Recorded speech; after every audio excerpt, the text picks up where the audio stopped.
और जब हम आपस में लड़ने लगेंगे तो हमारा रेलवे बेच करके अपने दोस्त की तिजोरी में साहब पहुंचा देंगे।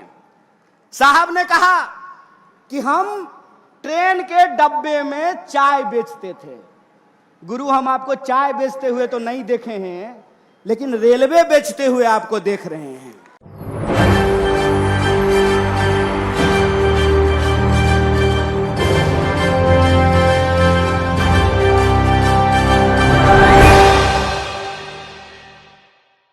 ये देश मेरा, धरा मेरी, गगन मेरा, इसके लिए बलिदान हो जीवन मेरा। नमस्कार, आपके साथ मैं हूं ऋतिक सविता। स्वागत है आपका SPN 9 न्यूज में। दर्शकों, जो मैंने बात कही है कि ये देश मेरा, धरा मेरी, गगन मेरा, इसके लिए बलिदान हो जीवन मेरा, क्या सच में आज बीजेपी सरकार इस गीत की पंक्तियों को सार्थक सिद्ध कर रही है? क्या सच में आज देश की सरकार जो है यहाँ पर गरीबों के लिए, देश की जनता के लिए बलिदान दे रही है? क्या देश के बारे में सोच रही है या फिर सिर्फ झूठ, फरेब और जुमलेबाजी की जा रही है? मैं यहाँ पर जिक्र करना चाहता हूँ कन्हैया कुमार का। कन्हैया कुमार कटाक्ष करने के लिए जाने जाते हैं और कन्हैया कुमार एक के बाद एक बड़ा खुलासा करते हैं। एक वीडियोस आपको दिखाते हैं जिस वीडियो में कहीं ना कहीं बड़ी बड़ी बातें की गई हैं और कहीं ना कहीं मोदी सरकार से सवाल पूछे गए हैं और ये भी कहा गया है कि आखिर झूठ क्यों, जुमलेबाजी क्यों, और आखिर क्यों आप यहाँ पर तमाम मुद्दों पर काम नहीं करते हैं। देखिए इस वीडियो को। आजादी चाहिए तो पूरी आजादी चाहिए, और हमें गर्व है कि वही भारतीय राष्ट्रीय कांग्रेस 15 अगस्त 1947 को देश को अंग्रेजों से आजाद कराती है। और देश जब अंग्रेजों से आजाद हुआ, पूरा देश जब आजादी का जश्न मना रहा था, उस जश्न के साथ इस देश के लोग रो रहे थे। इस बात को भी याद रखिएगा, इस देश के लोग रो रहे थे क्योंकि उस वक्त भी वही राजनीति हुई जिस राजनीति को हम 2014 से इस देश में देख रहे हैं। वही राजनीति हुई जो 2014 से आपके व्हाट्सएप पे आ रहा है। एक तरफ मुस्लिम लीग थी और मुस्लिम लीग के नेताओं ने कहा कि दो अलग अलग धर्म के लोग इस देश में एक साथ नहीं रह सकते हैं।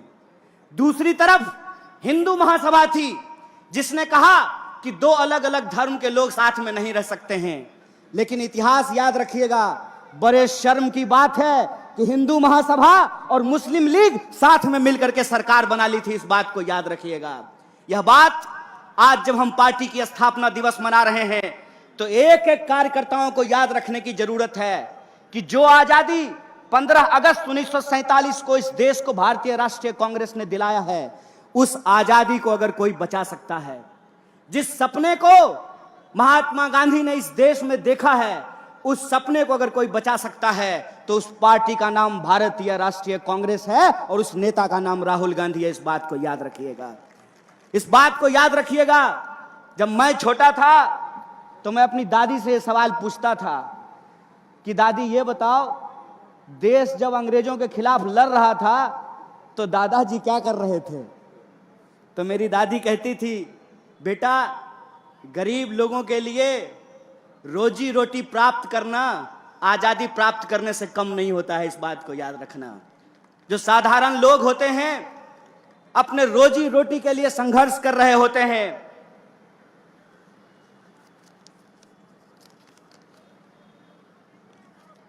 अपने रोजी रोटी के लिए संघर्ष कर रहे होते हैं, लेकिन देश जब परिवर्तन की ओर उन्मुख हो, देश में जब कोई बदलाव हो रहा हो, तो उस बदलाव में शामिल होना सौभाग्य की बात होती है। मैं अपने सेवा दल के कुछ साथियों को यहां खड़ा देख रहा हूं। आप लोग भारत जोड़ो यात्रा में शामिल हुए हैं। यह सिर्फ वर्तमान की बात नहीं है, यह इतिहास है और यह इस देश का भविष्य तय करने वाला है। इस बात को याद रखिएगा। इस बात में कोई दो राय नहीं है कि दो तरह के विचार के लोग इस देश में रह रहे हैं। एक वो हैं जो इंसान को आपस में बांटना चाहते हैं, एक वो हैं जो नफरत की भाषा बोल रहे हैं, एक वो हैं जो इंसान को आपस में उनकी पहचान के आधार पर लड़ा रहे हैं, एक वो हैं जो इस देश के लोगों का रोजी रोटी छीन करके अपने दोस्तों की तिजोरियों में भर रहे हैं। दूसरी तरफ भारतीय राष्ट्रीय कांग्रेस है जिसको इस देश के लोगों को जोड़ करके रखना है, उनके बीच में मोहब्बत का पैगाम और संदेशा लेकर के जाना है, उनको इस बात को इंश्योर करना है कि इस देश के भीतर सबके लिए रोजी रोटी का इंतजाम होगा। यह देश सबका है, सिर्फ प्रधानमंत्री के दोस्त का नहीं है। इस बात का हमको संघर्ष करना पड़ेगा। इसीलिए जब आज हमारे सामने दो तरह के विचार है, एक तरफ वो लोग हैं जो नफरत की भाषा बोल रहे हैं, तो दूसरी तरफ हम तमाम लोगों को मोहब्बत की भाषा बोलनी पड़ेगी। एक तरफ वो लोग हैं जो दंगा फैलाने की बात कर रहे हैं, हिंसा करने की बात कर रहे हैं, तो हमको आपस में मिलजुल करके एकजुट होकर के रहने की जरूरत है। और आप लोगों ने देखा होगा, एक सांसद हैं भोपाल की, सुना है कि नहीं सुना है? मैं उनको साध्वी नहीं बोलता हूं, क्योंकि साध्वी की भाषा में ना हिंसा नहीं होती है। जो सन्यासी होता है वो नफरत की बात नहीं करता है। जो सन्यासी होगा वो नफरत की बात नहीं करेगा, और जो नफरत की बात करेगा वो सन्यासी नहीं हो सकता है। इस बात को याद रखिएगा। तो वो जो सांसद हैं उन्होंने हिंसा की बात की, तो मुझे इसमें ना एक जो है साजिश दिखाई देता है। साजिश जानते हैं क्या है? वो सांसद महोदया एक्चुअली जय शाह के पापा का मजाक उड़ा रहे थे। जय शाह के पापा का मजाक कैसे उड़ा रहे थे? देश का गृह मंत्री कौन है? अमित शाह है ना। तो कानून व्यवस्था का पालन करना किसका काम है? अमित शाह का। तो साध्वी ये कह रही थी कि अमित शाह निकम्मा है, इसीलिए अपने घर में चाकू तेज कर लिए, यही कह रही थी ना। उस बयान का यह भी मतलब तो निकाला जा सकता है कि आप इस देश के बहुसंख्यकों को डरा रहे हैं और आप ये बता रहे हैं कि जय शाह का पप्पा किसी काम का नहीं है, इसीलिए अपने घर में चाकू तेज कर लीजिए। यह बात आपको ठीक लगती है? यहां पुलिस के लोग वर्दी पहन करके खड़े हैं, क्या मैडम हम ही लोग चाकू तेज कर लें तो आप लोग क्या कीजिएगा? उत्तर प्रदेश पुलिस की तरह मुंह से ही ठाई ठाई कीजिएगा? क्या कीजिएगा बताइए? बताइए इस देश की सिक्योरिटी फोर्सेज क्या करेगी? बताइए इस देश की पुलिस क्या करेगी? बताइए इस देश की न्यायपालिका क्या करेगी? बताइए इस देश की अदालतों में क्या होगा? बताइए इस देश में कानून व्यवस्था का क्या होगा? अगर हमको अपने घर में चाकू तेज करना है तो फिर गृह मंत्री किस लिए है? अपने बेटा को बीसीसीआई का सेक्रेटरी बनाने के लिए? किस लिए है गृह मंत्री? किस लिए है रक्षा मंत्री? इस सवाल को अपने मन में पूछिए, और इस सवाल को जब आप अपने मन में पूछेंगे तब आपको समझ में आएगा कि ये नफरत की भाषा क्यों बोली जाती है। ये नफरत की भाषा इसलिए बोली जाती है ताकि हम आपस में लड़ने लगें, और जब हम आपस में लड़ने लगेंगे तो हमारा रेलवे बेच करके अपने दोस्त की तिजोरी में साहब पहुंचा देंगे।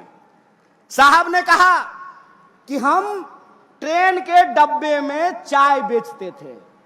गुरु हम आपको चाय बेचते हुए तो नहीं देखे हैं, लेकिन रेलवे बेचते हुए आपको देख रहे हैं। गुरु हम आपको चाय बेचते हुए तो नहीं देखे हैं, लेकिन बीएसएनएल बेचते हुए देख रहे हैं। गुरु हम आपको चाय बेचते हुए नहीं देखे हैं, लेकिन एलआईसी बेचते हुए देख रहे हैं। देख रहे हैं कि नहीं देख रहे हैं? और अगर कोई चाय बेचने वाला होता तो दूध का दाम बढ़ाता क्या? मैं मोदी जी की तरफ पूछूं क्या? अगर कोई चाय बेचने वाला देश का प्रधानमंत्री होता तो जब नया साल आने वाला है तो 2 रुपया दूध महंगा किया जाता क्या? दूध से इनका नाता नहीं है, चीनियों से जरूर है। दूध से नाता हो ना हो, चीनी से जरूर है। और यह बात मैं क्यों बोल रहा हूं? पहली बार ऐसा हुआ है कि कोई हमारे यहां आ गया, गलत किया। पूरी तरीके से भारतीय राष्ट्रीय कांग्रेस चाइना का विरोध करती है, उसकी निंदा करती है कि चाइना को कोई अधिकार नहीं है कि हमारी सीमा में घुसे, और अगर घुसेंगे तो हमको अपने देश के जवानों पे भरोसा है। हमारे घर में लोग फौज की नौकरी करते हैं, इसीलिए हमको पता है। अरे जूता नहीं भी होगा ना तो हौसलों से उनका मुकाबला करेंगे, यह बात हम जानते हैं। लेकिन कुछ निकम्मे लोग हैं कि बड़ी चालाकी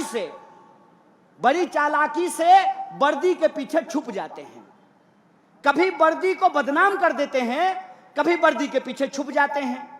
जब प्रज्ञा बोल रही थी चाकू तेज कर लीजिए, तब वर्दी को बदनाम कर रही थी, पुलिस वालों का मजाक उड़ा रही थी।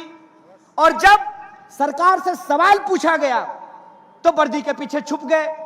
तो मैं उनसे कहना चाहता हूं कि विपक्ष होने के नाते हम सरकार से सवाल पूछते हैं, और सरकार से सवाल पूछना सेना का अपमान करना नहीं होता है। सरकार ये जवाब दे कि प्रधानमंत्री जब कहते हैं कि ना कोई आया था ना कोई आया है, तो हमारे जवान घायल कैसे हुए, इस सवाल का जवाब रक्षा मंत्री को देना चाहिए। तो देखा आपने इस वीडियो को, तो इस वीडियो को देखने के बाद आपको पता लग गया होगा कि आखिर कन्हैया कुमार क्या कहना चाहते हैं। वहीं देखा जाए तो तमाम मुद्दे सामने आते हैं, चाहे वो अडानी मोदी का हो, चाहे बीबीसी मोदी का हो, लेकिन जो जमीनी स्तर के मुद्दे हैं उन पर ना डिबेट की जाती है ना चर्चाएं होती हैं। जिस मुद्दे की बात कन्हैया कुमार ने कही है, इस मुद्दे को आखिर क्यों देश का मीडिया नहीं दिखाता है? क्या देश की जो गरीबी है वो गरीबी तक ही सीमित रहेगी? देश में जो गरीब लोग हैं उनका कोई योगदान नहीं है देश के लिए? क्या देश का किसान मर मिट जाएगा? ये तमाम सवाल इसलिए खड़े हो रहे हैं क्योंकि लगातार देखा जाता है कि चुनाव के पहले पहले बड़े बड़े वायदे किए जाते हैं। वोट मांगने के लिए यहाँ पर देश की सरकार के जो नुमाइंदे होते हैं, विधायक, सांसद और तमाम लोग आपके घर तक पहुँच जाते हैं। आपके घर पहुँचकर आपके पैर भी छू लेते हैं, आपसे वोट मांग लेते हैं, और वोट मिल जाने के बाद आपके दहलीज पर एक बार भी झांकने के लिए नहीं आते हैं। तो दर्शकों, क्या लगता है कि जो मोदी अडानी का रिश्ता है वो सही है? क्या लगता है कि देश के प्रधानमंत्री देश के लिए सामने नहीं आते हैं? और कन्हैया कुमार की बात में कितनी सच्चाई है, आप कमेंट बॉक्स में जरूर बताएं। आज के इस खास प्रोग्राम में बस इतना ही। देखते रहिए SPN9 न्यूज।